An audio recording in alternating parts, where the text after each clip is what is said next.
Hi, you guys. It's Val Ashford, your favorite intuitive guide and spiritual counselor, and I'm here with a little segment I like to call Ask Val. So the whole reason why I decided to do this is because I have so many clients who are asking questions on a regular basis, and when I'm answering these questions and helping them through situations, I often think, I bet there are a bunch more people who could probably benefit from hearing this. So here's the first question for today. My client wrote, "Dear Val, I've been married to the same man for over 2 decades. I used to love him, but as time goes by, I feel trapped. It's emotionless and I feel drained. I've been wanting out, but something is just keeping me here. Can you help?"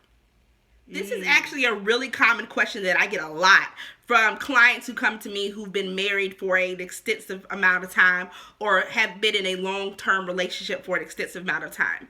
There are these patches that we go through that I'm feeling from you energetically that you're going through that I like to call the roommate rut. The roommate rut is when you've lost your connection as friends, you've lost your connection as lovers, and all you're doing is coexisting in the same space, helping to pay bills, helping to take care of kids, helping to take care of the household together, but there's no real connection between the two of you anymore. This is very common. Lots of people go through this. It is not a real reason for you to panic, but you do have to start asking yourself some serious questions. One, outside of your companionship with your spouse, what are you doing in your life that makes you feel excited? What's making you feel fulfilled? Do you feel like you are in alignment with your own passion and your own purpose here? If not, this could be a really big issue for you. Question number 2, what is your spouse doing with their life? Are they excited about life? Are they excited about their job or their career path or their business? There's something that gets lost there when neither one of you are really in alignment with your sole purpose and why you came here and the things that drive you on a day-to-day basis. And quite frankly, you're just bored with life, the both of you. Now, you're at this fork in the road where you're saying, should I stay or should I go? Regardless of whether you stay or go, I'm not here to make a decision for you as to what you should do with your relationship and your marriage. And honestly, you can choose either path. But that core issue is not actually the relationship. The core issue is your relationship with yourself. And whether you decide to fix it with your spouse or you decide to fix it on your own, it has to be addressed. The absolute first thing that needs to be done here is there has to be a transparent, open communication between the two of you. So many times in a marriage, one person is super unhappy and the other person is completely oblivious to the unhappiness of the person they're with.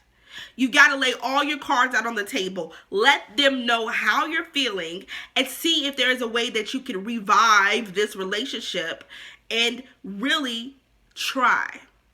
Put forth a full effort. And I think what you're feeling that says, oh, I feel like I'm stuck, or I feel like I want to leave, but I can't. That feeling of can't is resistance. And that resistance is created by you really haven't put it all out there yet. You have to get to a place where you feel like you've done all that you can do before you make any decision to leave. Now, I'm going to be honest with you. This really is not a situation that you can tiptoe into. And I know we like to tiptoe into things. This is a dive in head first situation. You're talking about your life. You're talking about your happiness. You're talking about your overall well-being. All of that is at stake here. So if you feel that there is still something that's pulling you into this marriage, that's probably because you really haven't put it out there yet. And so you're going to have to just rip the bandage off, honey. Rip the bandage off and have a direct conversation. Look, I'm not happy. Is there a way that we can resolve this? Are you happy?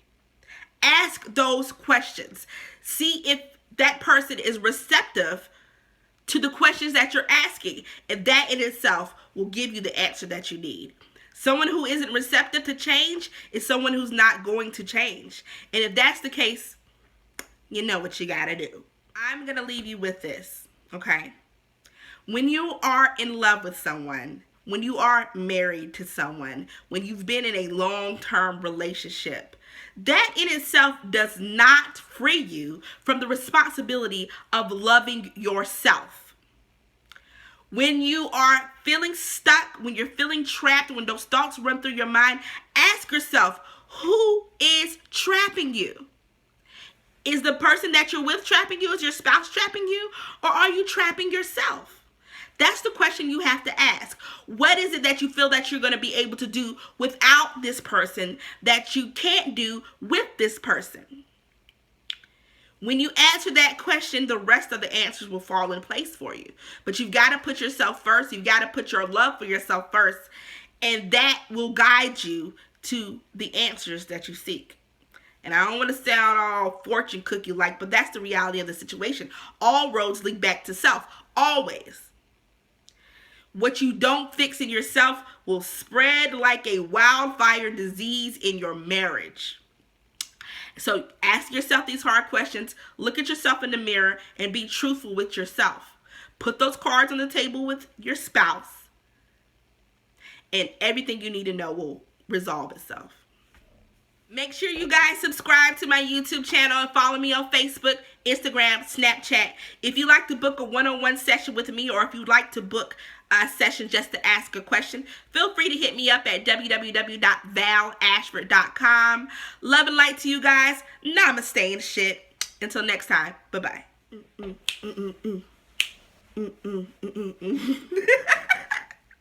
Okay, I'm going, I promise.